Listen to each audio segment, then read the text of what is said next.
Hello and welcome to the Ice Guys. This is the show that takes you into the world of the National Hockey League. Every game, every day, from a betting perspective. With pro sports handicappers Ian Cameron, Alex B. Smith, and various guests from the world of hockey and sports betting. And now, here's your host, Ian Cameron.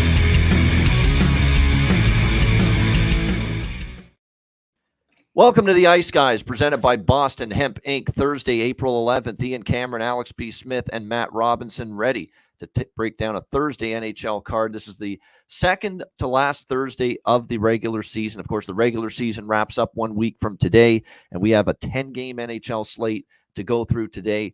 First and foremost, great show yesterday. Crazy show in the fact that we couldn't even stream the show live to YouTube right away because of a YouTube StreamYard outage of sorts. So for the majority of the show, you could only watch it on Twitter and Facebook, but eventually we got it to YouTube, and we uploaded the full show to YouTube after the fact. So if you were one of those people that you were waiting for the show to start on YouTube and you didn't get to Twitter or Facebook to watch it as it was being broadcast live, you can now go back and watch the whole episode with Brendan Perlini, who was a great guest yesterday on the show, and we wish him well with his content endeavors that he's starting after the season. And it was a fun show, so make sure you check that out if you missed it. Good stuff there for sure. Big card today. Looking forward to this. Briefly on last night, because we only had the 3 games on the docket. What a start to that game from the Chicago Blackhawks. Whoa, woof. With that start. 4 goals on 4 shots for the St. Louis Blues, but we both love over bifecta in that game, Alex and I, with the Blackhawks and Blues. It's funny, Alex had the first period over as his show best bet. I had the full game over as my show best bet. So we both end up sweeping there with Chicago, St. Louis, a 5-2 victory for the St. Louis Blues. And St. Louis is actually, believe it or not mathematically eliminated yet from the playoffs. And the reason for that is because Vegas couldn't get the job done against the Edmonton Oilers. No McDavid, no problem. That's one of the wins of the season for the Edmonton Oilers last night. That was no fluke. That was dominance. That was controlling the game. That was playing with an edge, playing with purpose. And another thing I failed to mention, too, is why I was kind of like in Edmonton there, with not only Vegas' struggles, not sure what Adin Hill would do in his first game back from injury, and he was not good. The struggles continue for Adin Hill, and it's worrisome if you're Vegas. But to me, it was also, okay, this team knocked you out in the playoffs last year. And don't forget, Vegas also ended the record win streak of the Edmonton Oilers, a month ago. Remember, they had that franchise record win streak? It was Vegas that snapped it. So they kept the receipts last night, the Edmonton Oilers. That was a very impressive win from them, 5-1 over the Vegas Golden Knights. And the Oilers get the job done without Connor McDavid in the lineup. So I ended up taking Edmonton at a very cheap price because of everyone obviously bet in Vegas because of the McDavid absence, but no problem for Edmonton. They got the job done with the victory there, and they keep putting pressure on the next team we're going to talk about, the Vancouver Canucks, who had to survive quite a game effort from the Arizona Coyotes last night, down in the third period, 3-1 at one point, but they tie it up. Connor Garland gets the second goal. They tie it in the third with an Elias Pettersson power play goal. And then Arizona, unfortunately, though, gets the extra point and gets the 4-3 win against the Vancouver Canucks last night. But for the Canucks to rally back and get a point was very, very important. It's a valuable point. They would have liked 2 points, but give Arizona credit. All the scuttlebutt, around the team relocating to Utah and wondering if that was going to impact their performance on the ice. Feel bad for my guy, Eddie Lack. I'll say it. He may not want me saying this, but he apparently had some big bets on Vancouver last night, thinking that whole Utah mess was going to play in the minds of the Coyotes players last night. So unfortunately, that did not work out well, and Arizona finds a way to get the victory there, 4-3 in overtime over the Vancouver Canucks in that game. Like I said, all the credit in the world to Arizona and those players. I mean, this has not been an easy 24 to 48 hours. The one thing about playing in Arizona is the lifestyle and the weather and everything that goes with it. Now, all of a sudden, the last 48 hours, you're basically thrown upside down with the news that you're not maybe relocating to Utah, but likely relocating to Utah. And yet Arizona finds a way to win after getting absolutely trampled by Seattle. It was a terrible game the night before, and to bounce back and beat Vancouver in overtime. Hell of a job and a show of resilience by the Coyotes. Alex, your thoughts on what we saw Wednesday night? Yeah, I mean, we can start with that game. If you get a notice saying you're going to be leaving the Phoenix metro area for possibly Salt Lake City, Utah, that could definitely make you feel some kind of a way. But they were able to kind of, like I said, weather the storm, beat a good Canucks team that's just still struggling, going through the motions right now. They need full Thatcher Demko back in time for game one, round one. Otherwise, this is going to be a serious problem. As people say in the chat, this could be a one and done spot. This team is only going to go as far as Demko takes them. And I know the offense has been great. It's been a solid season for them. Great turnaround. Tocchet, more than likely a Jack Adams winner. But they got to get things rolling, and it's got to start in the back end between the pipes. Casey Smith is not going to be the answer moving forward. Seelovs will not be the answer in a playoff series. They need Demko back and full and rested and ready if they want to make a run there. So that's their biggest issue. Vegas, like you said, still not necessarily settled into the playoffs yet. There's an outside chance that if they keep screwing up and St. Louis wins, how crazy would that be? Last day of the season, we could possibly see the defending Cup champion just completely out of it. When they, at one point, they were sitting around in first and second, trading back and forth with Vancouver about 3 months ago. So it would be an epic collapse if they miss, and it would be a huge boost if St. Louis finds a way to win. I mean, took care of business against the Hawks team that just wasn't ready. Peter Mrazek, clearly not ready. 3 shots faced, 3 goals. Arvid Soderblom, first shot faced, first goal. So the Hawks, probably don't want to bet on anything Hawks related the next 3 or 4 games for them as they wrap up the season. Yeah, no doubt. Now, I have come up with a little sing-along. Now, we always, do a little song. We do Jake Neighbors, of course. Won't You Be My Neighbors? We can go on and on. Hungry Knives for Matthew Knives. I've come up with one for Arturs Shilovs, actually, the Latvian netminder for Vancouver. Only Canadians are probably going to know this one, though. The band 5440, one of their big hits was called Sheila. Don't she loves happy? Well, no one's happy right now with the Vancouver Canucks and their performance last night. Certainly their fans aren't. A valuable point lost, obviously, in overtime against Arizona last night. Matt, what was the betting night like for you? What was the hockey night like for you last night on that Wednesday slate? Yeah, so overall betting was pretty solid for me. I had the over in all 3 games, including the over in the Vancouver-Edmonton game at 5.5. So obviously, all 3 of those hit. I did have the bifecta on Blackhawks Blues, and I had the bifecta on Golden Knights Oilers. So that was a miss. But overall, 4-1 on totals bets. Can't complain with that. Starting with that Blackhawks Blues game. Where was that Mrazek when Dallas played Saturday in Chicago? He was lights out. I mean, no shit. I would have loved to see that Mrazek, but it is what it is. He's going to have up and down games. He's got to earn his contract as well. So, but yeah, that was obviously not a great start for him. But the first period over was a breeze. So that's good to see. It's good to see St. Louis still in the mix and the Knights kind of not playing great, because it just makes it more exciting. If it does come down to one of the last couple nights of the NHL season, does somebody get in that's kind of on the outside looking in? So we'll see. I did catch the Oilers Knights game, majority of it.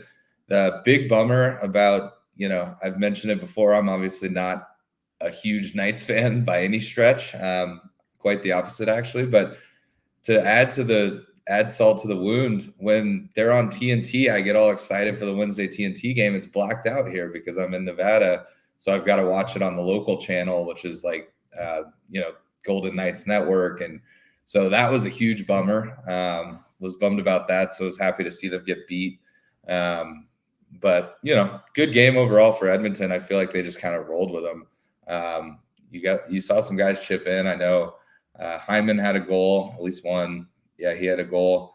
But yeah, it was a good game overall. And then didn't catch the front half of that Coyotes Canucks game, but tuned in the third. And bummer to see the Coyotes kind of collapse a little bit and take it to overtime. But what an exciting overtime. You get a penalty shot that no goal, and then the Coyotes go down and score. So, yeah, I mean, I saw it all over Twitter. IceX was, very blunt about it, but I'm in the same boat. I think even with Demko, I don't know if I see Vancouver getting out of the first round, even if they're the top seed in the Pacific. Without Demko, I almost wonder if it'll be a sweep, whether they end up playing, Nashville, Vegas, LA, whoever ends up in the spot that will play the Canucks. I don't know. They look all out of sorts. I mean, it was good that they battled back and got the point, but you're saying they might get swept. Wow, that's really not giving them much of a prayer. Holy against mackerel. LA. Wow. LA, the team I think gets swept at this, especially if they play Edmonton. That's interesting too. LA is, I mean, as a Dallas fan, LA would be the ideal matchup. I'd rather play LA than a Nashville or a Vegas. Yes. So maybe that was a bit of a stretch, but I just, I think without Demko, I don't know. Yeah. In the playoff, LA is the one exception, but any other team in the West, even like a St. Louis, like, I don't know. They look out of sorts. To lose in overtime at home against a Coyotes team that found out that they were potentially moving to Salt Lake City literally day of game or day before game, that's, kind of inexcusable. But, I mean, it's a long season. It's one game. So I just don't think they look like they're in good form heading into the playoffs. But yeah, overall, solid Wednesday night. We've got a pretty big card tonight with 10 games. So looking forward to that. And yeah. Don Manolo in our chat here, live in Greece, apparently. Wow. Kalispera. Yeah, there we go. Good evening. There we go. Kalispera.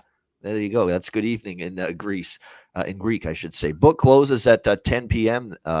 There. So you want me to throw you a pick? It's what it sounds like right now before the sports book closes. They really enjoy your show. Thanks. How about this first game we're going to talk about? Because I'll give it right away now on the show since you asked for a pick.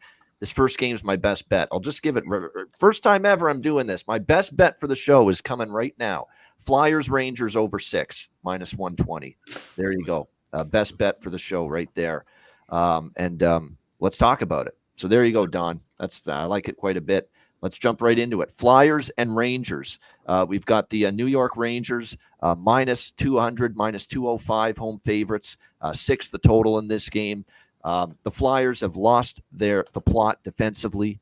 We know that coming into this game. I mean, it's just been a disaster. And these are the Columbus Blue Jackets and the Montreal Canadiens lighting their ass up right now the last couple of games. 6 spot allowed to Columbus, 9 goals allowed in that debacle to the Montreal Canadiens. And John Tortorella and the Flyers are stuck. Travis Sanheim's game has collapsed, and it's because he's playing a shit ton of minutes, and these are hard, stressful games late in the season, and you go down throughout that entire blue line. They are a collective mess right now. Every mistake is ending up in the back of their net.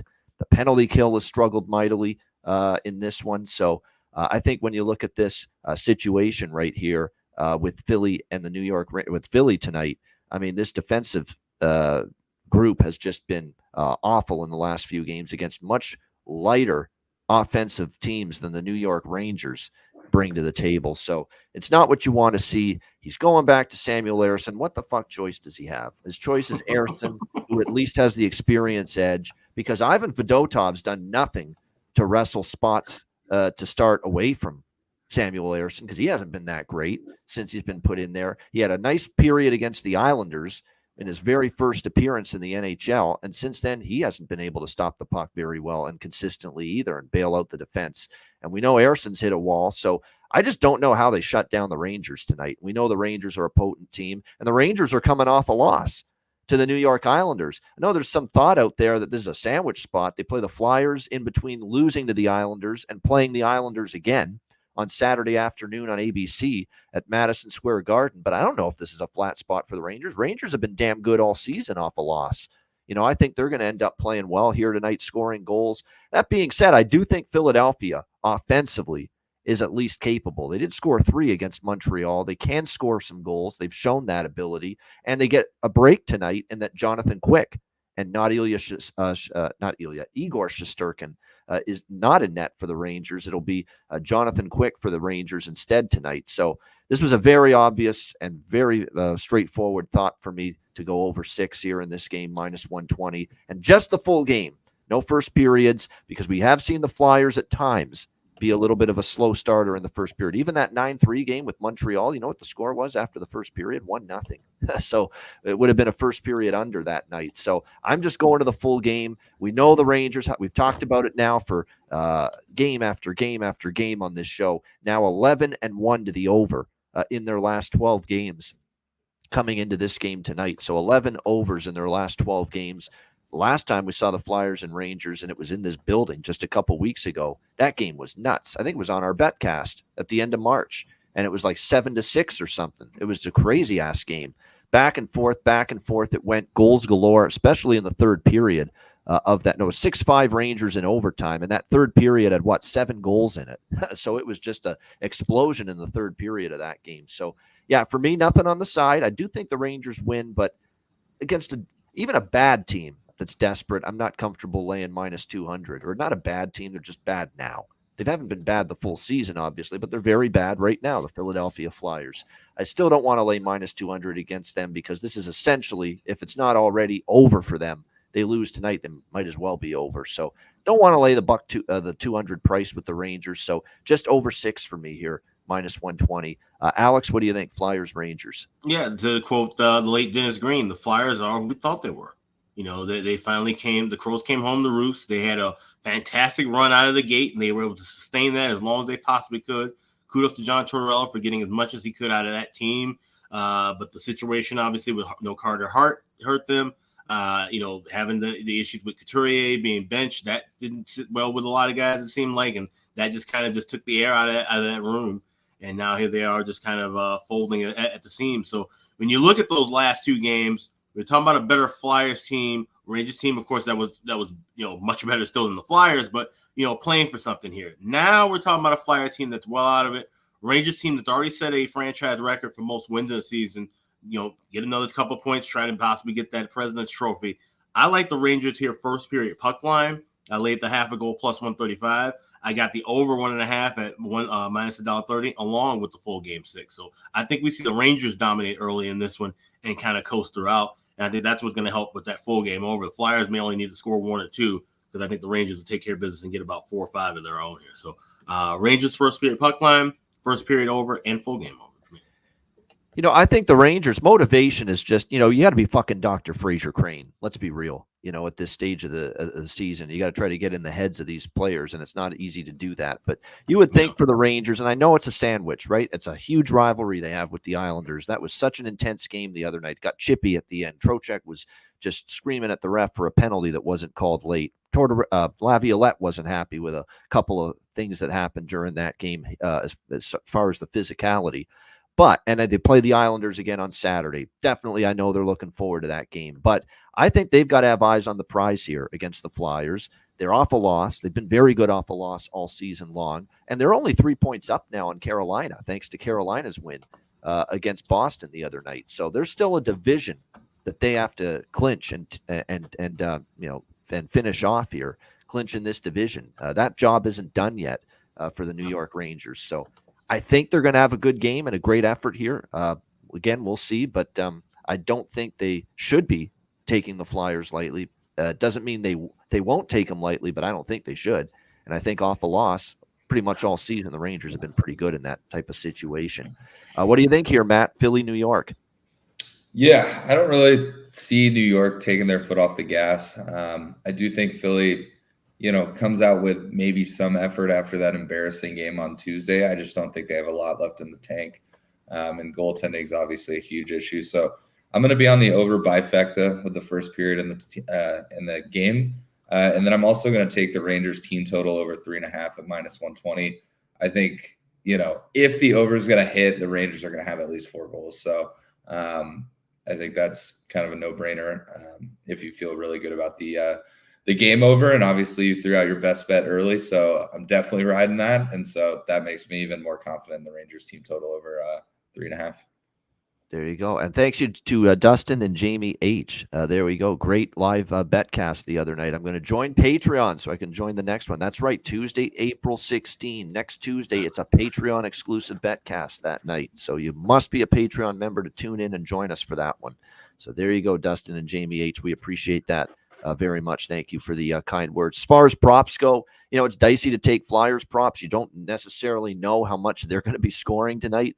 But I think with Quick and Net, they can at least contribute a little bit. And if I'm going to look at anyone, I would for props, it would be Forster, and it would be maybe Owen Tippett. And Frost is up on the power play 1 tonight, so maybe he gets going. And then for the Rangers, Panarin, Trocheck, Lafreniere's got to be someone you look at for props right now. He's been absolutely terrific lately for the New York Rangers for sure. So those are good prop options on their side. All right, Ottawa, Tampa Bay. Next up, we've got the Lightning -170 home favorites, 6.5 the total here in this game.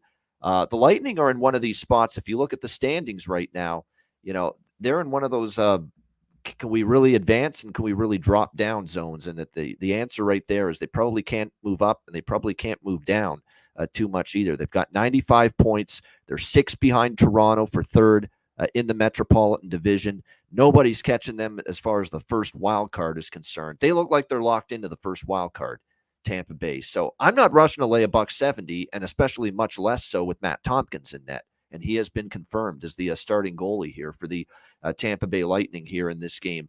I'm going to sprinkle on Ottawa, money line, and team total split small. I mean, I worry about this for Tampa. And plus, Anthony Duclair's not playing. And John Cooper used the term, he could play if it was a playoff game. But we're going to let him, have a maintenance night and let him heal up and be ready for the playoffs. And once I heard that, I'm like, how stoked are the Lightning to be winning these games here down the stretch? I mean, when you really think about it, they played a shit ton of hockey the last few years. I know last year they got knocked out in the first round, so they got a little more time than they're accustomed to replenish themselves and basically catch their breath following the season and get ready for the next year. But, this is not motivation-wise a team where I say, yeah, this time of year, 6 points behind Toronto, you're probably not catching them, and there's no one that can catch you from behind. This is not the time of year where I'm saying, yeah, let's lay -170 with Tampa Bay in any game, especially with their backup goalie playing, which is always a drop-off, obviously, from the great Andrei Vasilevsky. So I think Ottawa's got a shot in this game. The effort wasn't that bad for them against Florida the other night. Remember, they beat Washington on Sunday in overtime. So we know the Senators, any given night, can pop up with a great game, and it can be enough to pull an upset. And with Tampa Bay playing Tompkins,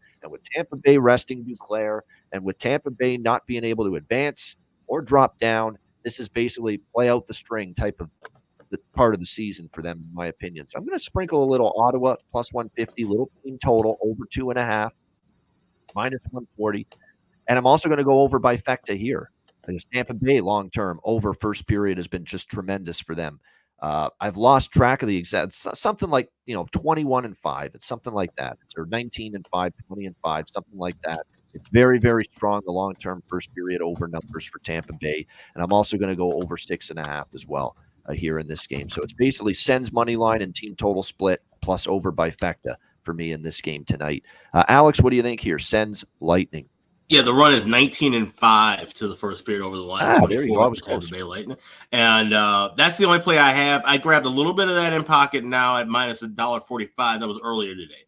Now it's $1.50, $1.55 everywhere. Even FanDuel has $1.50. So this is one you want to wait and grab about 2 to 3 minutes into the contest.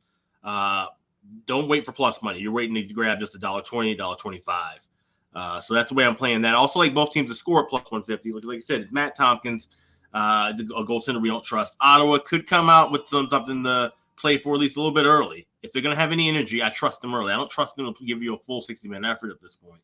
But it seems like it to be a little dicey. So I'm not on the full game over 6.5. Certainly not looking at Ottawa plus money or anything like that. I'm just saying what first period looks, first period over and both teams. Yeah, no doubt. I like I said, over bifecta and a little Ottawa money line team total over sprinkle. Now, they may not be as locked in to win this game, Tampa Bay, because of where they are in the standings. Like I said, it's hard. They can't probably advance and catch Toronto for third in the Atlantic, but they're definitely not dropping down to the second wild card. But that doesn't mean they're focused on. That's why I like the overs tonight. That doesn't mean they're not focused on things offensively. And the focus is get Kucherov the puck and let him work his magic because he's trying to win a Hart Trophy. So whether it's over 1.5 points, you can ladder it maybe, consider over 2.5 points with Kucherov. I just take a shot with over 2.5 points because you got to lay a price now on over 1.5 points with Kucherov. You might as well just take a shot at the plus money for over 2.5 points for Nikita Kucherov, because this team will do everything humanly possible to get him his points as much as possible to try to win this very tight Hart Trophy race that's ongoing with him and Nate McKinnon and Connor McDavid. I honestly think McKinnon's going to win it, but don't tell that to Nikita Kucherov. He's still going to think, hey, I'm in this race, I'm in this fight, so I've got to keep on piling up the points here offensively down the stretch. So the over 2.5 points for Kuch still interests me. And how do you not with the way he's playing right now? Sorelli's a good look, but especially Steven Stamkos. I mean, he is a hotter than a fire pistol right now for this team. He's been absolutely tremendous. Nick Paul always scores against his old team, the Ottawa Senators. So Cuban Wayne Gretzky, I'm with you on Nick Paul. Nick Paul, Stamkos, Kucherov over points, 2.5 points. Sorelli a little shot. And Nick in the chat said, yes, Matthew Joseph for Ottawa.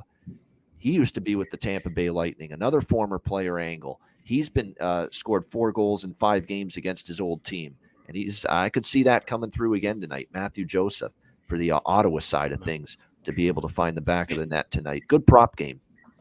I was going to say, yeah, this is one spot too. We talked about that last goal prop with guys like Kucherov. I'm seeing plus 850 at FanDuel for him to be the last goal scorer of the game. So that's something to keep in mind.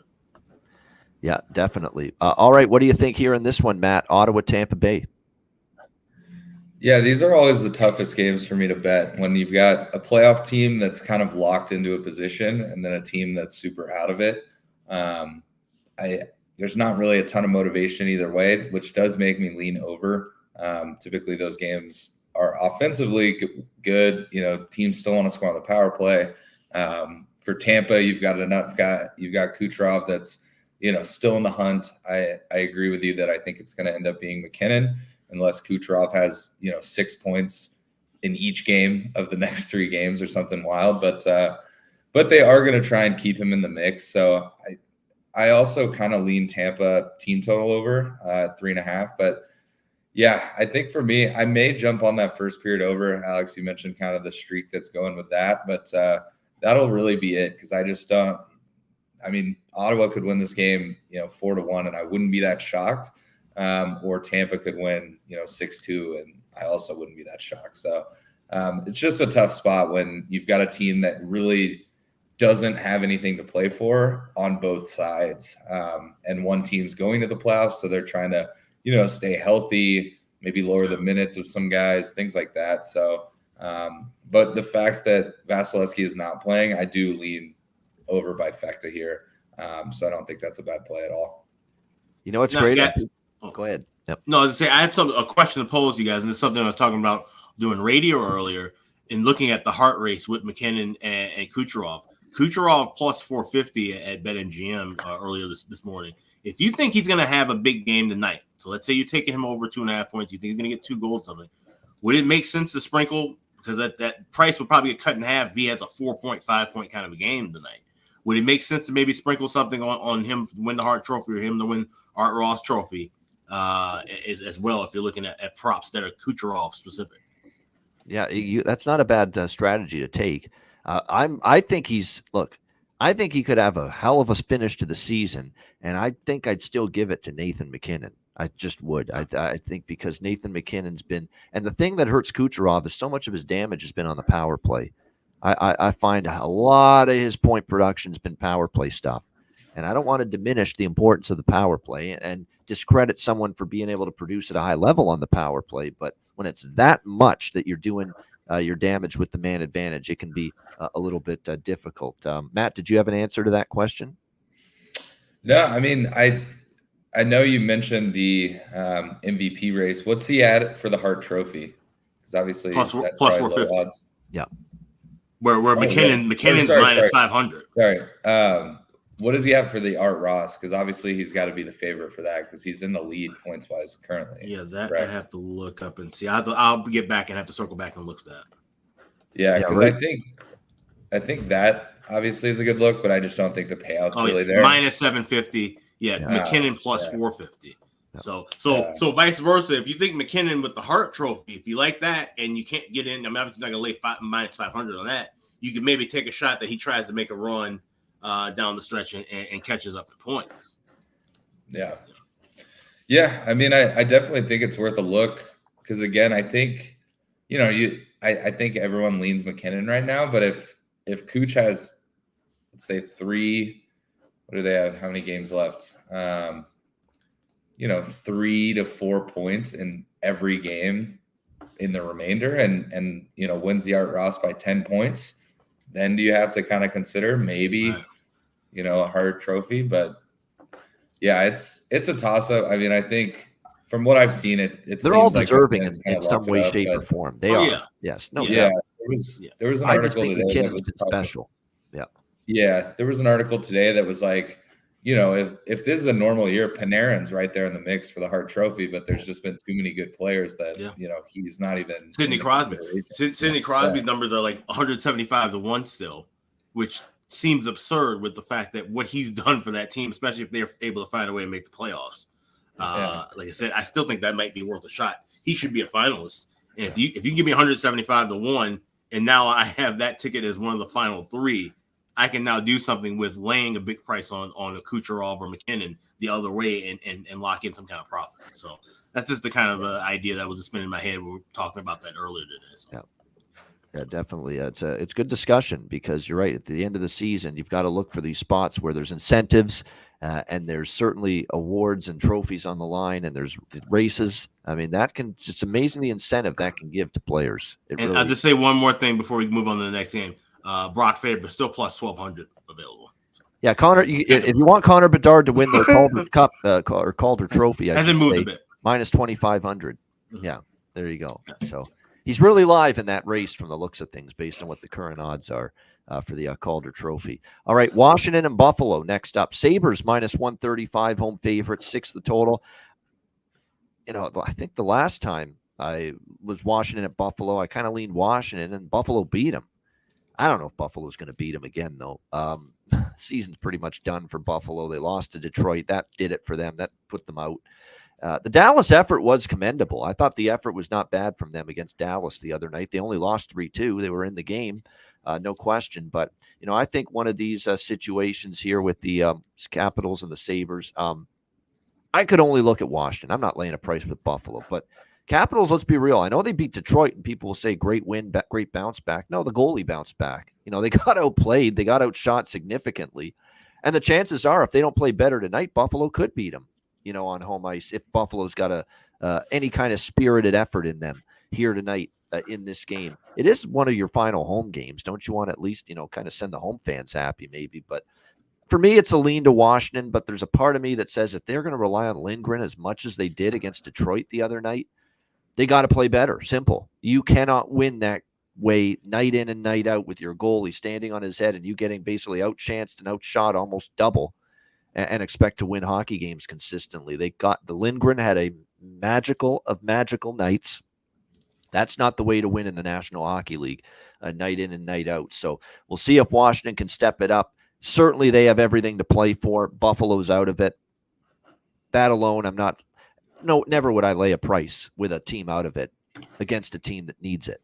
No way. But I don't know. Washington, they disappointed me when they played Buffalo last time. They did not play well. They're going to have to play better than Detroit. I think I might get there with something small on the Capitals, but I can't say I'm loving it. What do you think here, Alex? Washington, Buffalo. I think the books are trying to tell us something here with this line because this makes very little sense. Washington plus 115, like I said, Buffalo way out of it. Okay, final home game. That's still not going to be enough to where I would warrant and see this thing even being kind of tilted in the favor of Buffalo. So I'm taking the draw here. Plus 350 at FanDuel is the best price I'm finding available. This may be one of those close kind of games. This thing, Washington's not putting anybody away in their race. You should have beat Detroit 5-0 the other night to really make a statement. You basically, that's a playoff game for you. You put them out of their misery. You should have really put the screws in. They just couldn't. They couldn't really get that going. And then we saw the goal last second, but Detroit was pressing in the last 3 minutes of that game. This is a game where I feel like Washington, if they are going to step up and show out and get the job done, this should be in a big way. But I just don't trust them. They're not a good team. and they're a team that I think will struggle against whoever they face if they do find their way into the playoffs. So give me the draw plus 250. I think this one's low and slow. Washington maybe ekes out a 3-2 overtime or shootout kind of a victory. I'm so leery of this. That's why I've got a tiny Capitals bet here, plus 115, but it's nothing significant. You know what I'm also going to take, and I just remembered it now. Sometimes it takes me a second to recollect things. This is, we talk about with the Rangers and the Panthers, right? When they play each other head to head, it's just over Palooza. Check out the Washington Buffalo series history. Same thing. Over Palooza. And I remember that's why I was on the over actually just 9 days ago or 10. No, what was it? Yeah, 9 days ago in Buffalo. It was 6-2 Sabres. That ended up being the sixth straight head-to-head meeting that's gone over the total between these two teams. I can get at Bet99 in Ontario over 5.5 minus 115. I know it's 6 at most books, but I can get over 5.5 minus 115 at Bet99. I'm grabbing that for a series that's gone over in 6 straight head-to-head meetings. As much as Lindgren could absolutely stand on his head again and be tremendous, he had a huge, intense workload. Stress. That was a stressful game for him. 40-plus shots. He had to make a ton of ridiculously dangerous chance type of saves. It's not going to be easy for him to have to turn around now 48 hours later and play that well again. So I think we could see some goals here. And again, we've seen 6 straight head-to-head Capitals versus Sabres games go over the total. So over 5.5 minus 115 at Bet99. Now keep in mind there is over 5.5 minus 132 at FanDuel. Over 5.5 minus 125 at Betway. So shop around. There are some 5.5s out there as far as this game goes. And one last thing too I will say about it, as far as Washington and Buffalo is concerned going into this matchup, it is the final home game for the Buffalo Sabres because they finished the season in Florida for 2 games against the Panthers and Lightning. So this is the final home game. They'll do they always do most home teams at the last home game, many of them at least, they'll do the tradition too, where the fans come on the ice and the players give their jerseys off the back to the fan. I think maybe they're doing that tonight. So maybe there probably is incentive for Buffalo to put up an effort here. Final home game of the year. That's even more so why this is not a given for the Washington Capitals tonight. Do we get a moment of silence for a Buffalo Bills legend who just passed away this morning in O.J. Simpson? I'm sure they will. I mean, I know he's kind of, we know what the fuck happened with him with the whole murder situation and the trial in the 90s. I get it. And all that. But because he played for the Buffalo Bills, I could see it. And even I acknowledged O.J. Simpson's death, by the way, today on Twitter. I know. Look, he had his issues. He's definitely not the most upstanding human being in the world, and I'm obviously that goes without saying. But nevertheless, did acknowledge it. Maybe Buffalo will do something to acknowledge it here. I'm just saying. Sorry, I had to do that there. Yeah, I'm just saying. Yeah. What do you think here in this one, Matt? Washington, Buffalo. Yeah, this is another one that I sort of consider passing. Given the track record, I think if I find it at over 5.5 or even wait until about 5 minutes into this one, I may jump on that as well. But yeah, I mean, I lean Washington just given that it matters, but it also is Buffalo's last home game. I thought they played well on Tuesday in Dallas. I mean, it's a tough one for me. So I think I'm going to stay off the sides. I could see it being a slower start, so I may even just wait and try and find it live at like over 5. Then on the off chance it's like a 3-1 game, you get an empty net, you push your bet, you don't lose. So, but yeah, I don't really love anything in this. I mean, maybe an Ovechkin goal prop might be worth a look. It seems like when they do score a couple goals, he's got at least one of them. So, yeah, that's probably it for me. Remember, for Washington, even though first of all, must win doesn't equal will win. We've said that. And number 2, they lost 6 in a row, and the win that snapped the losing streak against Detroit, 2-1, Lindgren had to be spectacular.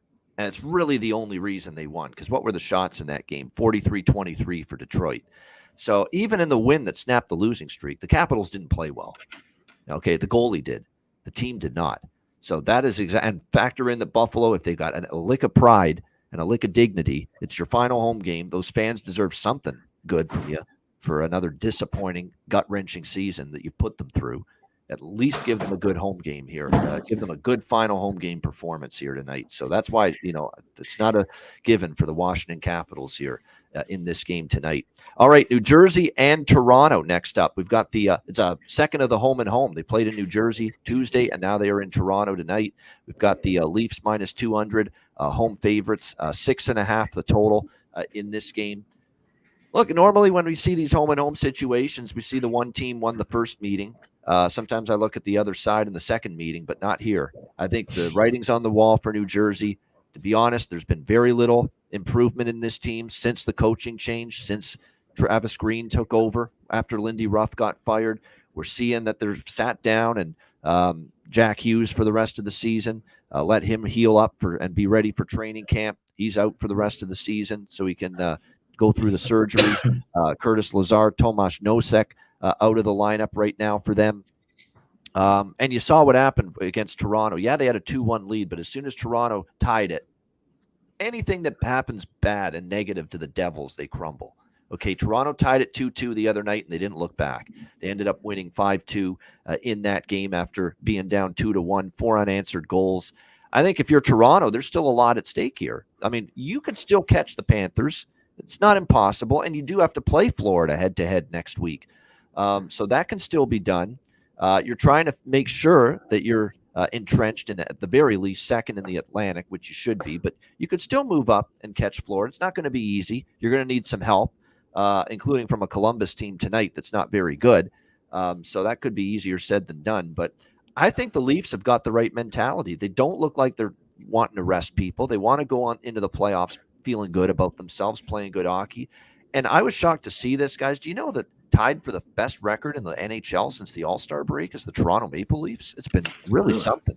So they are playing well. We got to give them their credit. Now, they need to start manning up and playing well in April and in May and in June. Okay, it's time. Before I start, I don't want to go crazy over this late regular season surge that they're in right now, knowing that playoff futility has happened year after year for this group. But right now they're playing some really good hockey. I'm very impressed. The big guns are playing well. You've got your Matt Nyes and your Nick Robertson and your Bobby McMahons and your other forwards that have stepped up and played well. This blue line, which everybody thinks is not that deep, as a collective, they continue to play solid. Riley and Brody's gotten it back on track. TJ Brody, who was really struggling for a while, he's played some of his best hockey of the season the last week or two. And this collective blue, we know Benoit and McCabe have been great for them. As a collective, this blue line's, I think, outperformed a lot of people's expectations. And then, of course, you've got Samsonov in net, who's been absolutely brilliant as of late. And he'll be in net again tonight for the Leafs. Jake Allen will get the start for the second straight game against Toronto. Of course, Toronto had Woll Tuesday night against New Jersey, so now they'll go with Samsonov here in this game. I like most of all here Toronto team total over 3.5. That's the bet I cashed with Tuesday night in the Devils-Leafs game in New Jersey. I see no reason not to go back to that same bet here. Over 3.5 at a very reasonable -115, -120. Based on series history, Devils and Rangers, Devils and Leafs, here's another one. We've seen 3 straight meetings go over the total between these two teams. Both of the games this year went over. 6-3 Devils in Toronto a few weeks ago. And then, of course, 5-2 Leafs the other night in New Jersey. So I will sprinkle on over 6.5 as well, but a little bit more on the team total, which I prefer here. Toronto team total over 3.5, -120. Alex, Devils and Leafs. Well, obviously the big storyline with the rest of these games involving the Leafs is Austin Matthews and his chase for 70. I'm looking at him. I don't know if it's going to be my bargain bin play yet, but I will have him to score 2 goals. Yep, but I also I like him to score a goal tied with the Toronto Maple Leafs to win at +146 at FanDuel. So that's the way I'm going to be betting this Leafs side, tying it in with Matthews to get 1 goal, but I also will have sprinkled on him scoring 2 goals as well. You can get that at +460. Those are only 2 things I'm looking at here. Don't want anything to do with the totals. Don't want anything to have to rely on New Jersey for nothing right now. Just looking at Austin Matthews and the Leafs. Yeah, I'm with you. I'm actually sprinkling on, you know what I've got? I've got over 1.5 and over 2.5 points with him and over 1.5 goals in the hat trick prop. I bet all 4 of those tonight. Because, look, this is get him the puck and try to get him to 70 goals. That is definitely going to be on the minds of everyone here for this Leafs team. We'll do everything we can to help him out, Give him the puck. Give him these opportunities. And by the way, start thinking of Austin Matthews' shots on goal prop. I mean, I'm not a big shots on goal guy, but don't just bet the standard over, 4.5 is usually probably where his shots on goal prop is. Start thinking maybe over 5.5 shots on goal at a plus price, over 6.5 shots on goal at a plus price, over 7.5 shots on goal, because he's going to be firing that puck. He's going to be shooting more than fucking Wyatt Earp the rest of the season here for the Toronto Maple Leafs, trying to get this 70 goal mark and 70 goal plateau. So the shots on goal with Matthews, and not just the over 4.5, the standard set number. Go for the plus money. Go for the plus price with the 5.5, over 5.5, over 6.5, over 7.5 shots on goal, because he's going to be a shooting machine here down the stretch in the chase for 70. And I did grab this, and it's funny, we talk about this whole last goal market. The books have adjusted with his number. I've seen plus 500 for Austin Matthews to get the last goal, but I will be adding that to the portfolio as well. Yeah. These are strong player prop looks with Austin Matthews, because he wants 70. They want to get him 70, and he's going to be shooting the puck a lot. So whether it's shots on goal props to score a goal, take a shot with the 2+ goals, take a shot with the hat trick, and he can snap for a hat trick at any given moment, any given night, any given game. Why not tonight against a lousy Devils defense? And again, a Devils defense that gave up 5 to this Leafs team the other night. And plus, I think Toronto knows that the last time they hosted Jersey beat them, and I think they're going to want some payback for that. Matt, what do you think here, New Jersey, Toronto? Yeah, so I'm sticking with what I took Tuesday night in Toronto, team total over 3.5, as well as Toronto regulation money line. So I think they take care of business. I don't see this game going beyond 60 minutes. And then the 2 props, I know you guys have mentioned a ton about Matthews. I'll be on some goal props with Matthews. I really like that Matthews anytime goal and a Leafs win, since I feel confident the Leafs will win. Surely he'll score at least one tonight. But the other piece that I'm really looking at is he's playing on the line with Bertuzzi and Domi, and they're both assist prop is over plus 150. So I'm going to be on both of those guys to get an assist, because again, they're just going to be feeding the puck. It could be a 2-on-0 with a backdoor wide open. They're going to get it back to Matthews. So they know they want to get him to 70. I think both of those guys will get assists tonight, and plus 150, plus 165, I think is what I saw from both. Domi's plus 150, Bertuzzi's plus 170 to record at least one assist. I think that's a great look, just given that they're going to be trying to get Matthews the puck. Yep, makes sense. And again, we're looking at the same top line in effect here: Bertuzzi, Matthews, Domi for the Toronto Maple Leafs tonight. McMahon, Tavares, Marner, Robertson, Holmberg, Nylander. All throw out Matthew Nyes again. Matthew Nyes is on fire right now. And I should have been on Nick Robertson the other night, forgetting the fact that he drew back into the lineup. And when he draws back into the lineup, he always scores. It's insane. Every time he's a scratch and he's coming back for a game, he scores. He did it again Tuesday night against New Jersey. Now, that angle doesn't apply tonight. It applies when he is out of the lineup the previous game and he's back in the lineup the next game. And it's been almost automatic that Nick Robertson has scored in those situations all season long. So the next time he's a scratch and he's back in the lineup, bet him to score a goal, because he probably will. All right. Probably the game of the night as far as importance is concerned. There's no question. This is a playoff game here in the regular season, essentially. Detroit Red Wings, Pittsburgh Penguins. Pittsburgh minus 150, home favorites, 6 the total here in this game. I got to be honest here. I laid it with Pittsburgh. Now, I laid a little better price than this. It's up to minus 150 here in this game tonight, but I think the Penguins get it done. They've been good at home. They beat an excellent Tampa team, the last time they were at home. And I worry about Detroit a little bit here tonight as far as, that loss against Washington. That is a hard one to come back from, because you were the better team. You should have gotten the 2 points, and you find a way to lose that game. I think that's tricky. You're going on the road now for this one, and now you're without Andrew Kopp too. And people might yawn and say, "Well, it's Andrew Kopp." Andrew Kopp means a lot. Face-offs, he means a lot. Defensively, away from the puck, he means a lot. Offensively, obviously, there's other players for that. But the other side of the puck, defensively, and of course, face-off prowess, you're going to miss Andrew Kopp, and you're going to miss. And anytime you miss a starting center, you're going to be hurt down the middle a little bit if you're Detroit. So without Andrew Kopp, we're now looking at Larkin, Comfort, Veleno, and Austin Zarnik's got to draw into the lineup. So it hurts your center ice depth a little bit.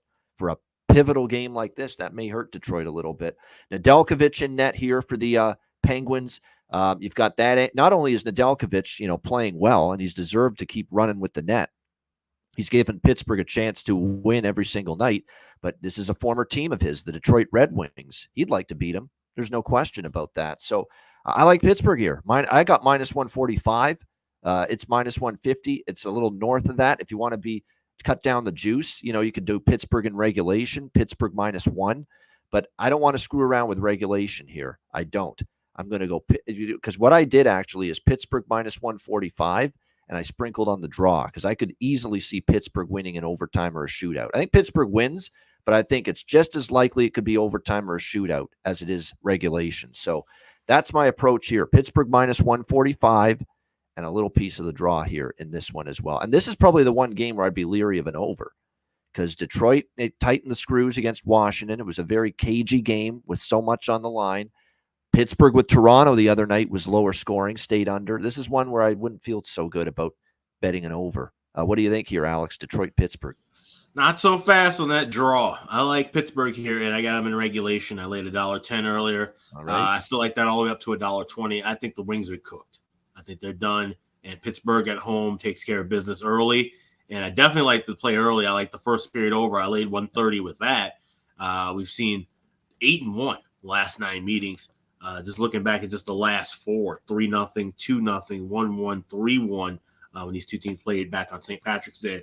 This is definitely a game where I think the Penguins jump out early and often against Detroit, and they should be able to get this done in 60. Yeah, there's more money for me on Pittsburgh than the draw, obviously. So if Alex's premonition is correct here and his bet is correct here with Pittsburgh in regulation, I won't cry about it. That's for sure.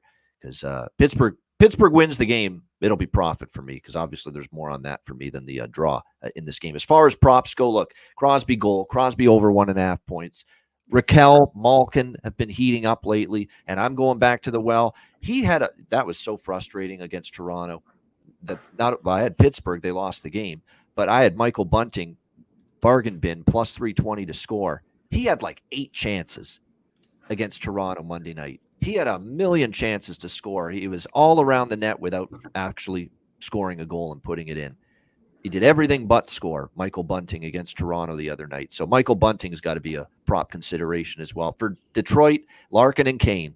Larkin and Kane are the only guys I trust right now offensively, consistently. You haven't gotten much from the depth forwards. Daniel Sprong's not doing as much. You're not getting as much punch from those guys. It's really been Larkin and Kane carrying whatever offense Detroit's had. So if I'm betting Red Wings props, probably starts with those two. What do you think here in this one, Matt? Detroit, Pittsburgh, huge game. Yeah, this will be an exciting one to watch for sure.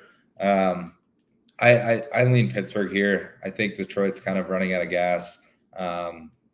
Pittsburgh's, I'm shocked that they're in the mix and that I think that they may end up being that 8 seed in the Eastern Conference, but I just think they're kind of getting the wins they need to down the stretch. And obviously Crosby's been playing lights out. So I lean Pittsburgh here, but I'm going to split it up. I also side with Alex on the fact that I think they win in regulation. So I'm going to put a little bit on Pittsburgh regulation money line and a little bit on Pittsburgh team total over 3.5, which is even money. I think this could very likely be a 4-2 type game, push on the total, but Pittsburgh getting that 4th goal, maybe it's an empty net late in the third, but I think Detroit will have some fight. I don't see a guy like Larkin just rolling over and dying. He's going to want to give them a chance, but I just think Pittsburgh's the better team at this point in the season. All right, good stuff there, indeed. All right, very good. I did want to mention, too, I forgot to mention this with the Devils and the Leafs game earlier. 7 straight first-period overs for New Jersey. So I'm actually going to make that an over by Fecta in that Devils-Leafs game, not just the full game over. So just want to clarify that. It's going to be over 1.5 and over 6.5 for me with the Devils and the Leafs. Again, 7 straight first-period overs for the New Jersey Devils. Solid plus money look potentially too, with it only being around $1.35, $1.40. Yeah, absolutely. All right, Columbus and Florida. Next up, Florida, huge favorites here, -400, -410, home favorites, 6.5, the total in this game. By virtue of Boston's loss to Carolina, Florida's win against Ottawa the other night, Florida's actually still not dead yet for the Atlantic Division. Now, it's going to be tough to catch Boston and get that division, but it's still not. They're not mathematically eliminated from being able to win the division, and they still need to worry about Toronto behind them because Toronto plays Florida head-to-head. So if you're Florida, there's reason to win here. There's reason to keep everybody playing, and it looks like other than the injured guys, Ekblad and Verhaeghe, everyone's good to go for Florida. Sergei Bobrovsky is starting in net. We've talked about all the injuries for Columbus. Bean, Boquist, Shinikov, Fantilli, Jenner, Merzlikins and Tarasov are both out, their top two goalies. And now, someone that's been an offensive dynamo for them since they got him from Pittsburgh, Alex Nylander, lower body injury. He's a game-time decision tonight. So now the question is going to be, where do you turn to if you're Columbus in this game as far as an offensive standpoint is concerned? It looks like it'll be Jet Greaves or Malcolm. We haven't got a confirmation in net for Columbus, but it'll be either Jet Greaves or Malcolm Subban.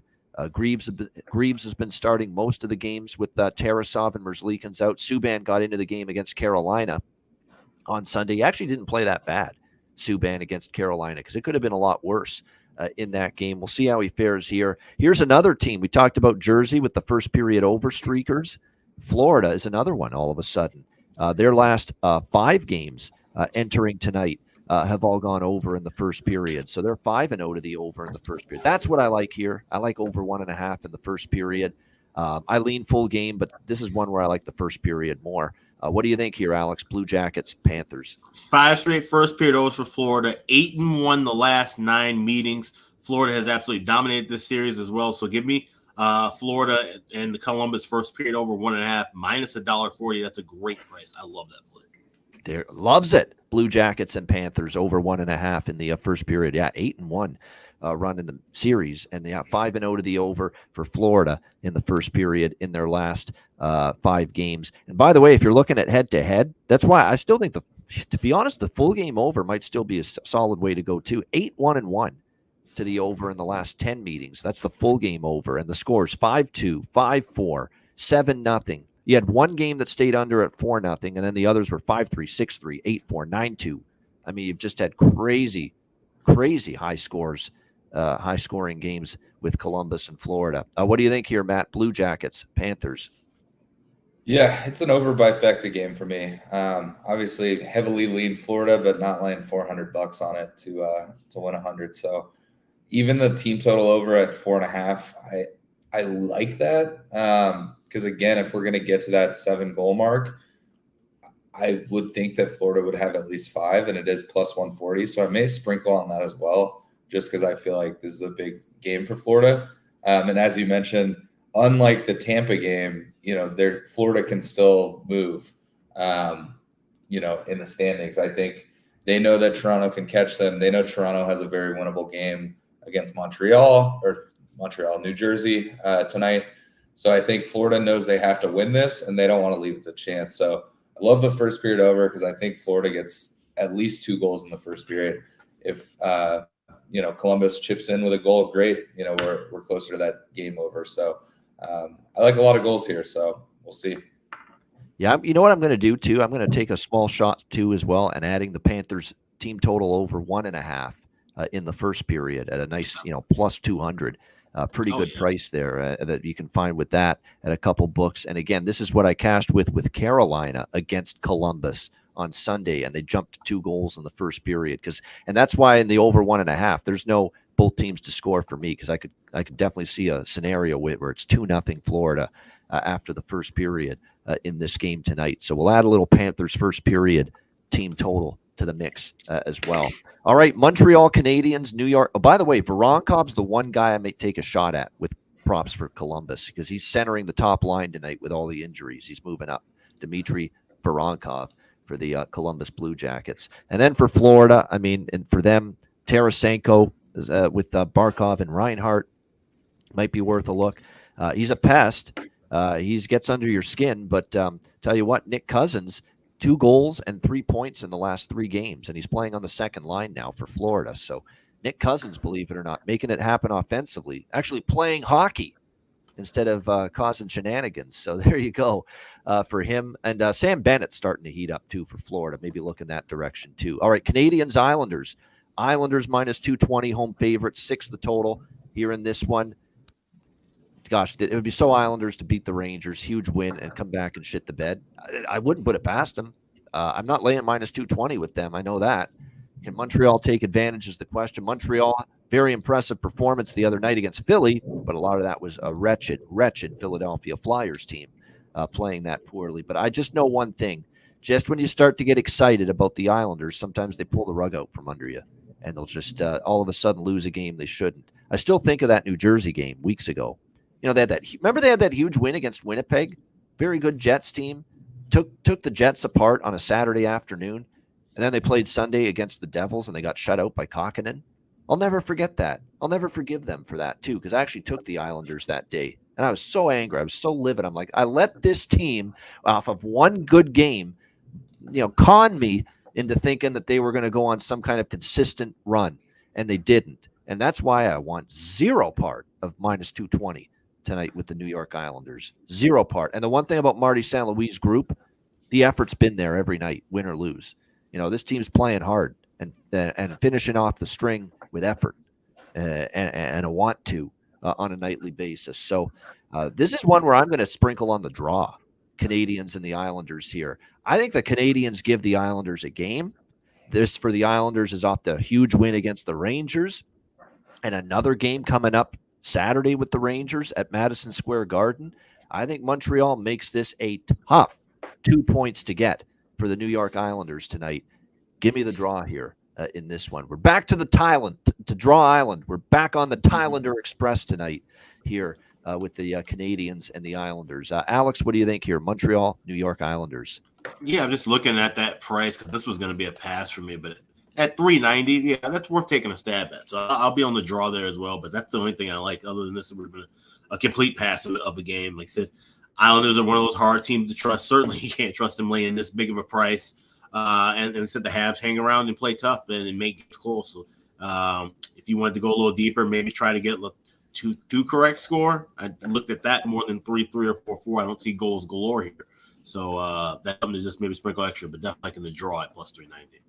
Yeah, I think it's a solid look. And again, the Islanders do not give a damn if the Canadians get a point here, of course. And every point now, because the Islanders are, of all the teams battling their asses off to make it in the Eastern Conference in the playoffs, the Islanders are in one of the better situations right now. Even just 1 point tonight, it's like it's worth its weight in gold. Even just getting 1 point tonight, even if you lose an overtime or a shootout. So that is why the onus is going to be, if you're the Islanders and you're in a 2-2 or 3-3 game late in the third, they're not going to fuck up that point that they've got in the bank with, taking too many risks late in regulation in the third period. So every point is valuable. So I think the draw is very live tonight in this game.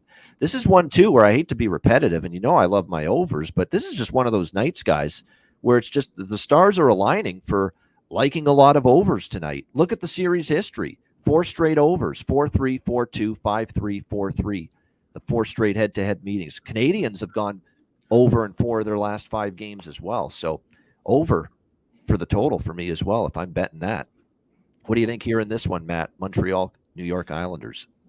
Yeah, so I don't really like the draw in this one. I'm going against you guys just because in their last 10 games, they've only had 1 game that wasn't even a puck line game, whether it's win or lose. They've had a lot of 9-3, 5-3, 7-4, 5-2 type of games. And I do think they're playing strong. I mean, they have a nice win this month against a Florida team, that obviously was struggling there for a week. We offered you a ticket to Draw Island, Matt, and you're turning us down. That's not right. Yeah, no draw. Yeah. I think it's going to be a pass game for me.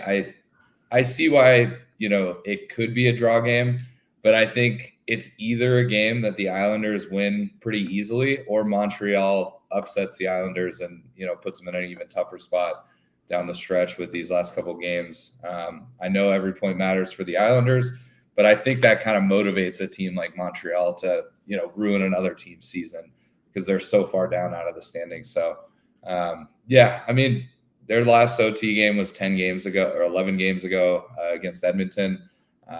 So I'm gonna stay off the draw, but I'm just gonna pass on this game. All right, nothing wrong with that. Big card, okay to pass. All right, as far as props go, go ahead, Alex. Just say Nick Ovento was right on there with something I was going to mention. The Grand Salami. People always ask me about this. You bet the Grand Salami? Do you bet the Grand Salami? Maybe tonight's one of those nights to look at at 62.5. We see a lot of these higher scoring affairs on a night like this. I may go over that total. Yeah, think about the way the card sets up. You've got the Flyers who can't keep the puck out of their net right now against a high-scoring Rangers team who have Jonathan Quick in net, so Flyers might be able to chip in more than normal. Matt Tompkins is in net for Tampa, and they can probably score against Ottawa, but probably the door opens for Ottawa to score a bit more now with Tompkins in net. Washington Buffalo's been an over-series history. New Jersey Toronto's been an over-series history. Detroit Pittsburgh is actually the one game that could be a little bit low-scoring based on the stakes. Columbus, Florida, we just talked about that. All the overs we've seen first period and full game with Jackets and Panthers. So that Grand Salami over might be in play tonight here on this Thursday card. There's no doubt. Yes, Slavkovsky, Suzuki, Caulfield, Armia, Newhook. Those five guys, you cycle through those five guys for Montreal props, you're doing okay. And Slavkovsky, I know coming off a hat trick, I'm always a little leery sometimes when a player has a hat trick, and it's not always easy to play that well again the next game, but he's on red hot. You got to still look maybe at Slavkovsky here tonight. I would say Palmieri Horvat for the Islanders. They have been carrying it for the New York Islanders of late offensively. And yes, Jet Greaves confirmed now in net, by the way, for the Columbus Blue Jackets. All right, it's Matt's favorite time. Winnipeg and Dallas. The Stars minus 180, home favorites, 6 the total here in this game tonight. There's actually been a big move to Dallas. This opened at minus 145 to minus 150. It's all the way up to minus 180. The betting markets and the public, they just do not like and they do not respect Laurent Brossoit. And I don't get it. You know, he's a very capable, serviceable backup goalie. There's even been times this year he's played a little better than Hellebuck. When Hellebuck was struggling there a few weeks ago, Brossoit was playing better than him. He had a couple of shutouts, too. I mean, we're acting like Brossoit is fucking Aaron Dell right now in net at this point in time. And that's not the case. He's a capable backup goalie here for the Winnipeg Jets, and he's going to get the start here tonight in this game. For Winnipeg, look, because they keep winning and the win against Nashville, now they would have really been on Colorado's ass if Minnesota had beaten Colorado, but that didn't happen. But they're still there, you know, with a chance to maybe catch up Colorado for that all-important second place in the division and home ice in the first round. So there is incentive for Winnipeg here. Dallas, meanwhile, and look, we're going to defer to our Dallas Stars resident fan and expert here, Matt Robinson, who was telling me yesterday that he heard Peter DeBoer on the ticket Dallas sports radio station saying they're not letting up here down the stretch. They're trying to get this division title won. They're trying to play good hockey, get their confidence and their minds where it needs to be for this playoff run. They want to go in hot into the Stanley Cup playoffs. So it doesn't seem like Dallas is taking their foot off the gas. And they haven't clinched shit yet. They still haven't clinched the division. So I don't think they're laying down tonight. I think they're going to bring it too. So really, I don't want much to do with a side here. I think it's going to be a good game to watch, though. No question about that. This is another one where I could make a case for the draw for sure in this game, Jets and Stars. I mean, we almost got a draw with Buffalo and Dallas the other night. Winnipeg and Nashville did cash the draw, and it went to overtime. So the draw is where I'm at in this game tonight. Alex, what do you think here? Jets, Stars. You're muted. Yeah, plus 350. I like the draw here as well. This is definitely a spot. I know Dallas, they need a regulation win to officially clinch the Central Division. But like I said, Winnipeg hanging on tough. They got their own battle. This is definitely one of those games where I feel like if it's close, tight, late, no team's going to really break out and make a chance. They're going to just take this one right into overtime and settle it from there. Yeah, no doubt. And I want to point out, too, with the Jets, if the Jets win tonight, it all of a sudden puts a huge spotlight on Winnipeg at Colorado Saturday afternoon at 4 p.m. Eastern time. That suddenly becomes a huge game to determine second place in the Central and, more importantly, home ice advantage in that first round series. And not only that, it could also determine if Dallas doesn't win. If Dallas loses out, the winner of that game, and they have to win out, they would win the Central Division. So that's the other swing in that too. So a Winnipeg win would be massive. and would change the whole dynamic of the game with Colorado. Yeah, as those evil thoughts that Alex is planting in Matt Robinson's mind right now upon saying that. What do you think here in this one, Matt? Your Stars here against the Winnipeg Jets. Well, just to correct you, Alex, if Dallas wins, it's clinched. They'd have 111 points, and neither team could get to that with the last 3 games. So a regulation win would do it then, or a shootout win, or overtime, or a shootout win tonight for Dallas would. Yeah, clinch. yeah. Any kind of to say. Okay, Any win. gotcha. It doesn't have to be regulation. So Dallas could win. Like for the draw purpose, Dallas could win in overtime, and they've clinched. All right. I like the draw. Yeah. Yeah. I was telling Ian, obviously, about DeBoer talking on the ticket.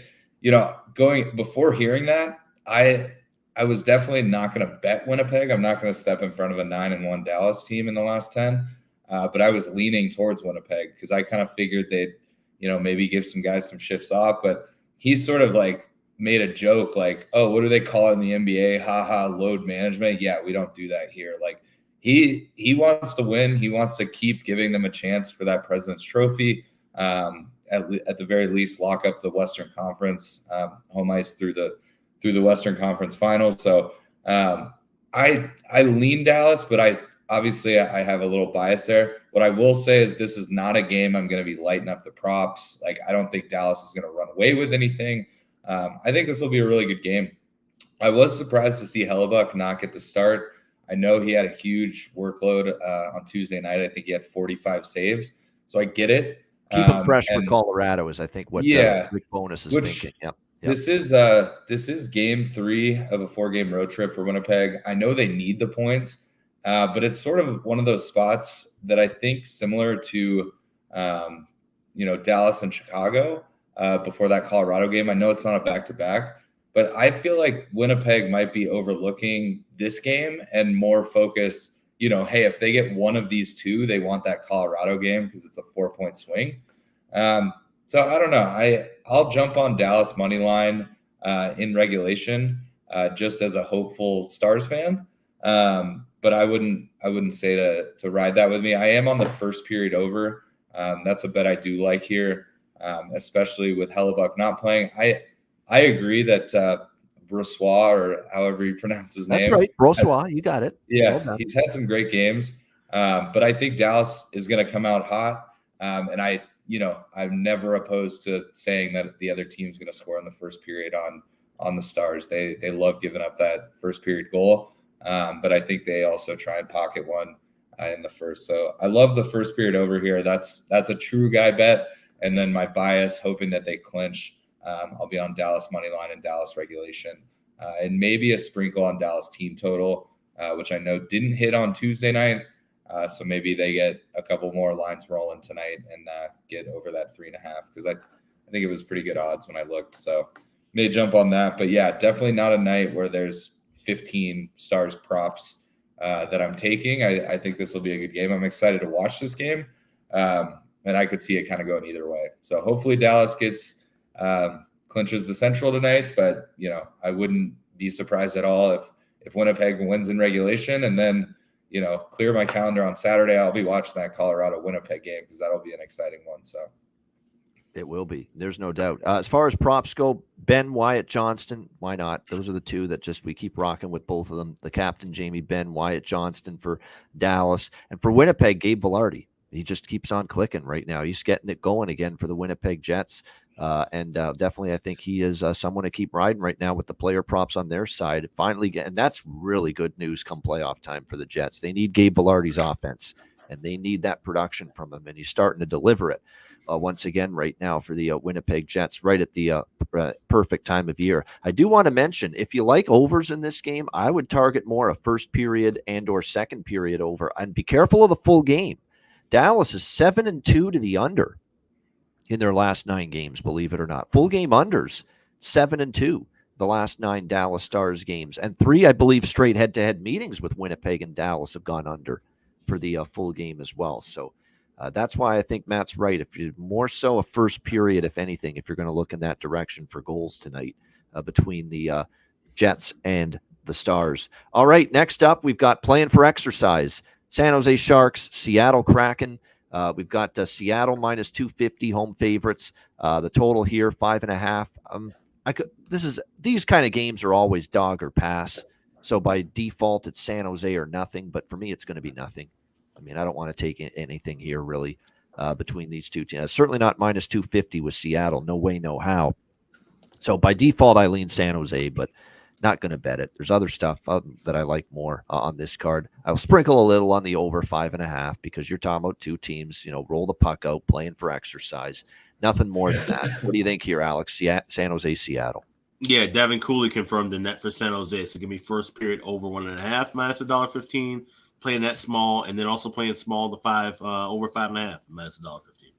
Yep. There are some decent props. Shane Wright's one of them. No doubt, Cuban. Have to. Shane Wright's been awesome. You got to look in his direction right now.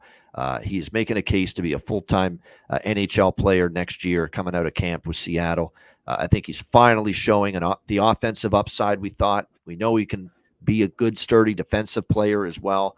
And clearly the work that has been done with him down at Coachella Valley this season has helped him out because he definitely looks like a different and a better player now than he did earlier with the Seattle Kraken. And you're right, Zetterlund, Eklund, they are all feeling it right now for the San Jose Sharks, who have actually shown some offensive capabilities of late. So I don't hate those props either. And yes, for Seattle, they're still without, it looks like for this game tonight, Jared McCann. Well, actually, they're game time decisions. They might actually, one or both may return, Dunn and McCann.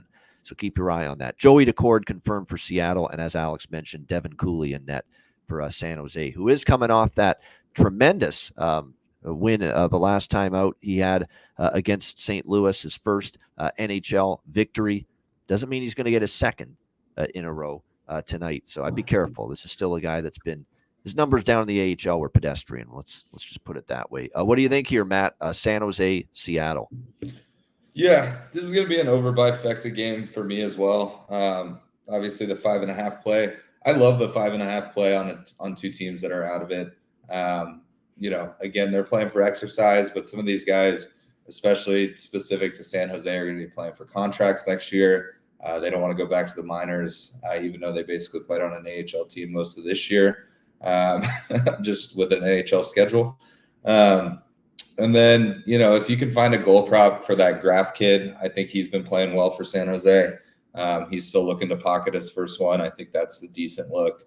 But yeah, no sides here for me. I almost lean San Jose if Cooley wasn't playing, but he got that first one under his belt. So I think they go on a little skid and lose out the rest of the year.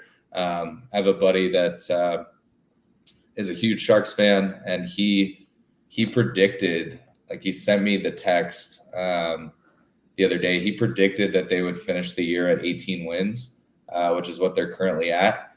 Oh, nice. For his exact record, he needs 3 overtime losses, but obviously that's a long shot. But the fact that he guessed 18 wins and that's what it's looking like they're going to end at is pretty wild. But yeah, I think San Jose, yeah, they want to score a goal here and there, so I like the over, but I think they're just hoping to give themselves the best chance for Celebrini. Don't know if it's going to happen. We'll see during the lottery, but yeah, I think they're going to keep grinding to get that last spot.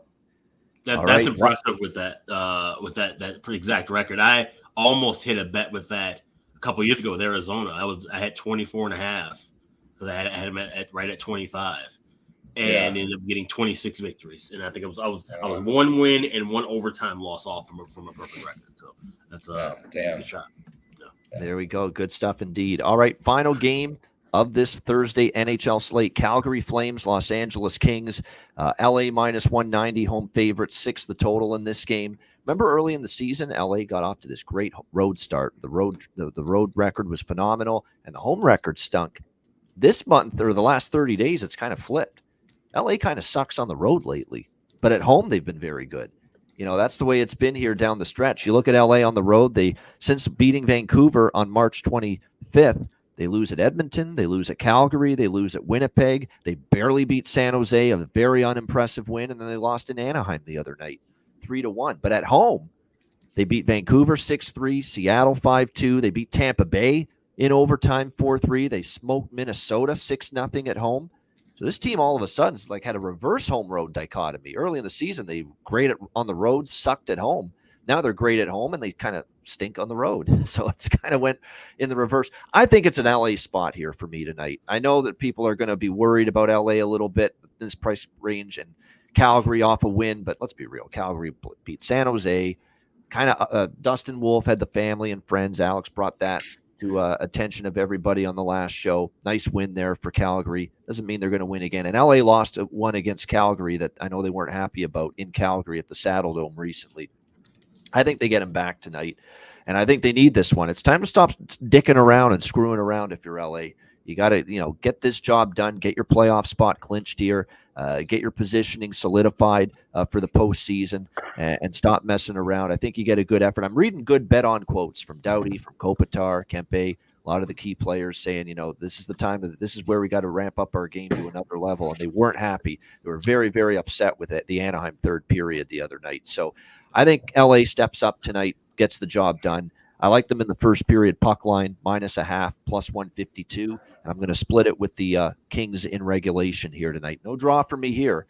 Kings in regulation, split it with that here at -114 at Pinnacle. Alex, what do you think here? Flames, Kings. That's another first period over that I like. You can get it as cheap as $1.13 over at FanDuel. 12-3 the last 15 meetings to go over in the first period between the Flames and Kings. It's a Markstrom start, Talbot against his old club. I think we see some goals here early in the spot. Kings should be able to run away with it, but I think we at least get 2 in the first 20 minutes. So that's what I'm rolling with. First period over. All right, first period over here for Alex with the Flames and the Kings. And yes, Cam Talbot confirmed. We're assuming Jacob Markstrom. Pretty sure it's going to be Jacob Markstrom, but it has not been confirmed. And another thing, too, I pointed out LA's been better at home lately. As far as series history goes, Calgary wins in Calgary when these teams play. LA wins in LA when these teams play. The home team, 6-0 in the last 6 head-to-head meetings here with the Flames and the Kings. Matt, what do you think here? Calgary, LA. Yeah, I'm all over LA in this spot. Obviously, they can clinch a playoff spot tonight. So I'm on LA regulation. I'm on LA team total over 3.5, and then I'm going to jump on the first period over, just given series history. But yeah, I think this is a spot LA finally gets the X next to their name on the standings. All right, there we go. Various forms of Los Angeles for Matt here as well in this game tonight. For props with LA, yes, Kempe Kopitar goes without saying they've been good. Obviously, he's been down on the fourth line, and sometimes that's risky, as far as props go. But who am I to argue with Akil Thomas, who's been absolutely terrific in his very short tour of duty here so far with the LA Kings? He's played in 3 games, and he's scored in 2 of them. Scored against San Jose, scored against Anaheim the other night, and actually got their only goal the other night against Anaheim. Plus 650 for Akil Thomas at PointsBet. You gotta sprinkle something on that. I know he's on the fourth line, but he's got 2 goals in the last 3 games, and he's making it happen right now for this LA team. So yeah, no argument there. And I mentioned Kopitar, Kempe, always worth a look as far as props go. I would say if you're going to focus on 2 players right now for Calgary, Sharon Govich and Kuzmenko continues to be one of their hotter offensive players at the moment right now, and he's been bumped up to the top line. He's on a really strong point streak as well. 7 straight games with a point for Kuzmenko and 5 goals during that span. And he's had, I think, 6 of the 7 have been multi-point games. So maybe a Kuzmenko over 1.5 points. I mean, 6 of the last 7 games for Calgary, Kuzmenko's had 2 points. So that over 1.5 points might be worth a look here for Kuzmenko, given his recent form. All right, great stuff. Usually this is the time of the show where we promote, and then we run the Boston Hemp Inc. ads, and we do Bargain Bin Special of the night and best bets. But we're not going to leave you hanging with the Frozen Four. We'll give you a couple minutes here with these 2 games. Denver and Boston, the first of the 2 semifinals in the Frozen Four. We've got Boston U, the Terriers here, about -160 home favorites right now in this game. The total 6.5 across the board. Look, I said this on Twitter. These are the top 4 teams in the country in goals per game. They are loaded with firepower, all 4 teams. Denver's got multiple game breakers. Boston U is the best player in college hockey right now, and Macklin Celebrini, of course, the number 1 overall pick. They've got Lane Hudson, who's a tremendous defenseman and especially offensive-minded defenseman from the back end. Game breakers galore. I do like the over. I like Boston, but I don't love the price. To me, these two games, I don't want to step in front of the Boston teams. And this is not to disparage Denver and not to disparage Michigan. These are two very good programs. And if either one pulls an upset, I am not totally shocked because they are very good teams themselves. But to me, Boston and BC have been the best teams in college hockey all season, start to finish. They have the most firepower, the most depth of any teams in college hockey. So I think it is a Boston-BC national championship game. But I'm going to do Boston and over 4.5. That's a same game parlay. Boston to win and over 4.5, minus 125 in this game. Very solid price there with that. I think that's really a good way to approach this, along with that solo over 6.5 that I've got in this one. Alex, are you doing anything with the Frozen Four in this game specifically? Nothing individually in the games. I have Boston plus 250 to win the tournament. I had that going back before the tournament started. So that's the only thing I'm kind of rolling with. If I had to take a shot on either game, as far as like I said, with the dogs, because I think it's BU and BC in the final as well, I would lean more toward Michigan. I think Michigan can give BC a tougher fight than Denver does with Boston. The BU. Yeah, very interesting. I actually think Denver's the scarier dog, in my opinion. But Michigan, you can't count Michigan out with Brindley, with the way he's playing. Your guy from the Blackhawks, Frank Nazar. I mean, he's been absolutely outstanding in this tournament. The goalie, Barzowski's actually really picked up his game. It's just when you've got, of course, with Boston College, and we'll get to this game too next, and the total 7 in that game, because you talk about firepower, and my goodness, Boston College has it in droves as far as what they can throw at you offensively with Will Smith and Ryan Leonard, Gabe Perreault, and Cutter Gauthier. I mean, they are just ridiculously stacked offensively, the Boston College Eagles. But Michigan plays a really good team game. They've gotten elevated performances, like I said, from Gavin Brindley, among others here in the NCAA tournament so far. This definitely should be a goal fest too. I took over 6.5 and laid the juice. But the bet that I really like, and then I'll throw it to Matt for his thoughts on these Frozen Four semifinals, and I posted it already. Give me a 2-game parlay of the over 5.5 in both games at minus 115 or so. Minus 115, minus 120. You get it down to 5.5, which is a very key number. 4-2 is going to cash in both games. You can parlay the over 5.5 in both semifinals at minus 115. I think that's tremendous. That would be my best bet, honestly, if I had to give one for the Frozen Four. What do you think here, Matt? Frozen Four. Yeah. So from the beginning of the tournament, I quoted a tweet and said, man, this is going to end up being BU-BC. This is going to be one of those years, isn't it? So I still like both those teams. I sort of lean with Alex that I think Michigan is the more likely dog to win. They've just got a veteran group. Their goalies played well the last couple games. I think they've got a chance, but I still think it ends up being BU-BC. I actually tailed your best parlay, but took it a step further, and I did over 5.5 in both games and both Boston teams to win. So it's a 4-leg parlay instead of a 2. So that'll be like my big play. Again, lean Boston in both games. Don't really like the sides. I may even throw a sprinkle on Michigan just if my doubts come true. But yeah, and then over-wise, I like the overs even up to like 6, maybe 6.5 in this Michigan BC game. But once you start getting into 7, it's pretty high. It's pretty tough for me because just given these teams, the first 10 minutes, I'd be shocked if there's a lot of goals in either game. Both teams are getting their feet wet at Excel. Big crowds. Like, not that these guys don't play in those situations pretty regularly. But they just know what's at stake. So no one's going to want to make a mistake. It'll be that easy pass and not trying to be too cute. So yeah. And I don't think really any books have live college games, or I know there's some that are out there, but they're tough to find. But yeah, if you do have that option and it is, a low and slow start, then hammer the over, because I think things will open up once there is a goal. or two in these games. Yeah, we have seen a lot of the games in the tournament go like that, where it has been slow early, and then things start to pick up as far as the scoring goes. So I think if you're targeting unders at all in these two games, I think first period might be safer than full game, for sure. That maybe we get that slow start, and that's exactly why I've got small sprinkles on the individual totals of 6.5 and 7 in these two games.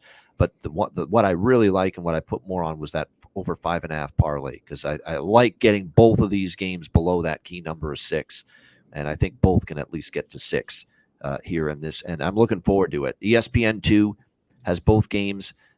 Chicken Parm and Colby Cohen calling the action as well. So looking forward to that coming up, and I'll be focused just as much on that, quite honestly, as the NHL stuff tonight. So looking forward. Ton of traffic already in the area because they are here right downtown St. Paul, the XL Energy Center.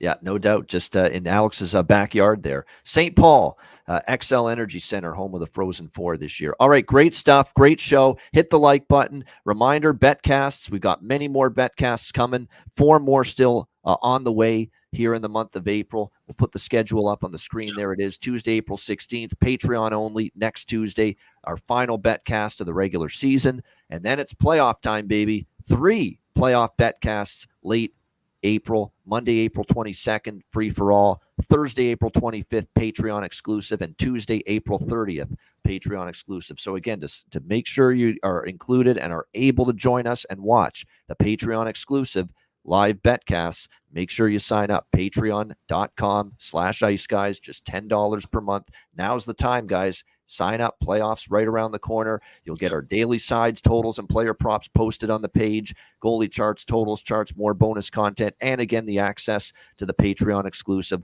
live betcast. Sign up now. Patreon.com/Ice Guys, just $10 per month. And make sure you check out the gear and the merch at the Ice Guys store, iceguys.myspreadshop.com. 5 days free standard shipping starts today. You can get that right now. Go to iceguys.myspreadshop.com. Click on the redeem button at the top of the page. Shop away and get everything sent to you. And it's quick. The standard shipping usually takes about 4 to 5 days. I was talking to my buddy Sammy P. He got a hoodie and he got to him pretty quick. So take advantage of that. 5 days free standard shipping at iceguys.myspreadshop.com. All right, we got Best Bets and Bargain Bin special of the night coming up right after we hear from our great sponsors, Boston Hemp Inc.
All right, Boston Hemp Inc. Check them out. 20% off all orders on the website using the promo code ICEGUYS at bostonhempinc.com. All right, bargain bin special of the night. Lots to choose from on the 10-game slate. Alex, bargain bin special. What do you like? So we're going to that New Jersey-Toronto game. You have to shop around and find this in a couple of books. Some books won't have this option available, but I'm looking at Max Domi to get 2 or more points. I got plus 396 over at Bet Online with that play. Like I said, he's been the guy facilitating and looking to set up Austin Matthews, but obviously if something is landing on his stick and he has a chance to bury it, he can get a chance to get a goal there as well. So just going to go with him to get 2 points or more, plus 396. That's my bargain bin special. Max Domi, the Toronto Maple Leafs. All right, there it is. Max Domi, over 1.5 points, almost plus 400 with that for Alex B. Smith with his bargain bin special of the night. Matt, what do you got for bargain bin special? Yeah, I threw in the chat. Only one of my picks of these final 2 is Dallas Stars related, and it's going to be my bargain bin. He's got over 2 points in 4 of his last 7. He hasn't gone 2 games in a row without 2 points, and he only had one on Tuesday night against Buffalo. Give me Wyatt Johnston, the old faithful, over 1.5 points. I'm seeing it plus 325, plus 350. Again, I don't think tonight's game will be a big lopsided game or that a game that Dallas scores 8 goals or anything. But he's chipping in on the power play. He's playing with Ben, who's been playing lights out. So give me Wyatt Johnston over 1.5 points tonight. All right, Wyatt Johnston over 1.5 points. Dallas Stars for Matt Robinson with his bargain bin special. Mine came down to Austin Matthews over 1.5 goals, which I almost used, but I didn't. I almost went with Akil Thomas, LA, plus 650, but I didn't. The price isn't as good on this one, but man, he's heating up. It's a game where I don't think defense is going to be emphasized. Shane Wright, Seattle Kraken, plus 320 at Betano, the score bet, Pinnacle, plus 310 at DraftKings. It does make the mark bargain bin worthy. Shane Wright for Seattle, plus 320 for my bargain bin special of the night. All right, best bets. Alex, what do you like for best bet? Yeah, looking at that Florida-Columbus games. Florida, 5 straight games with the first period over. Last 9 meetings with Columbus and Florida, 8-1 to the first period over. We are taking a shot there with that first period over. You can find the cheapest price available, minus 138 at FanDuel. So anything minus 145 or below, play that pregame and maybe look to sprinkle a little bit extra on it once it starts in-game. But we're going with Florida and Columbus. First period over 1.5. That's our best bet for Thursday. All right, there it is. Columbus, Florida, over 1.5. First period, minus 140 for Alex B. Smith with his best bet. Matt, not a Dallas game, best bet. What do you got? Yeah, so it's one of the later games we talked about. I feel pretty confident in how it's going to turn out. So my best bet of tonight at the old Crypto Arena, formerly the Staples Center, give me the LA Kings money line in regulation. I think the Kings take care of business tonight. I think they get it done against Calgary. And I think they get that they clinch that last playoff spot I guess not the last playoff spot because Vegas technically could blow it. They and clinch St. Louis a playoff spot. Yeah. They clinch a playoff spot and get themselves back in the playoffs. I think it happens tonight. I love Doughty to get a point, things like that. So give me LA money line in regulation. Don't think it's going to overtime. All right, there it is. LA in regulation for Matt Robinson against Calgary for his best bet. You guys know what mine is already. I said it early in the show because our man from Greece, and again, Kalispera, good evening to him, wanted a bet before the sportsbook closed there apparently. So I gave him it. What my best bet was. Flyers Rangers over 6 minus 120. The Flyers defense and goaltending has just crumbled. The Rangers should be able to score in bunches tonight, but I think the Flyers can chip in. Look, their season's on the line. It's you can't totally quit, even though you stink right now. And with Jonathan Quick in net, the door should be open for the Flyers to be able to contribute as well. So Flyers, Rangers over 6 minus 120 for my best bet for this Thursday NHL card. That'll wrap up this edition of the Ice Guys. Thanks to everyone for joining us. Hit the like button on the way out. We appreciate it very much. A reminder, the Ice Guys is live 7 days a week, Monday to Friday, 2 p.m. Eastern, Saturday and Sunday, noon Eastern. If you can't watch the show live, download the Ice Guys podcast in audio form on all major podcast platforms, Google Podcasts, Apple Podcasts, Spotify, Stitcher, iHeartRadio, Amazon Music, and more. Download the Ice Guys podcast when you can't watch the show live. For Alex B. Smith and Matt Robinson, I'm Ian Cameron. Have a great Thursday night. Enjoy the games and good luck. We will be back with you tomorrow for a Beantown Friday edition of the Ice Guys.